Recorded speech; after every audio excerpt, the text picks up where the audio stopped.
কি হয়েছে বলো? খাবো না। কেন? আমার খাওয়া হয়ে গেছে।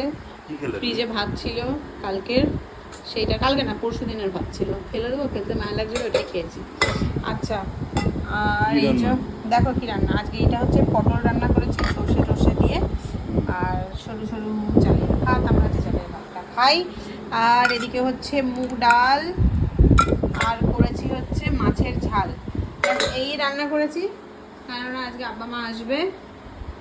আর হচ্ছে আব্বা মা মানে তোমার বাবা মা, আমার শ্বশুর আর শাশুড়ি মা আসবে। ওনারা রিচ খাবার কিছু খায় না, তো রিচ খাবার ওনারা বেশি কিছু পছন্দ করেন। এটা হালকা পাতলা চিকেন ছিল ফ্রিজে, করিনি ইচ্ছা করে, কেননা খাবে না। আমার শ্বশুরমশাই চিকেন মুখে করে না, আসলো বলে। এবার আমি গিয়ে চেঞ্জ করে নিই, স্নান টান করে নিই, স্নান হয়নি এখনও। এই হচ্ছে সারাদিন চলছে।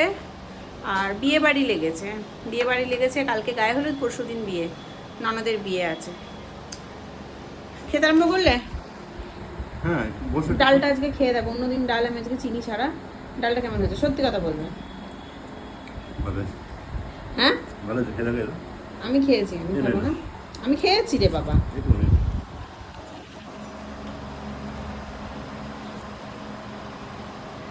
আমি আবার খেয়েছি। মুগ ডাল করি, আমি চিনি টিনি দিই, আজকে দিইনি। ঝাল, এটা নুনটা ঝাল ঝাল করে করেছি। খেয়ে নাও, ঠিক আছে? হুম।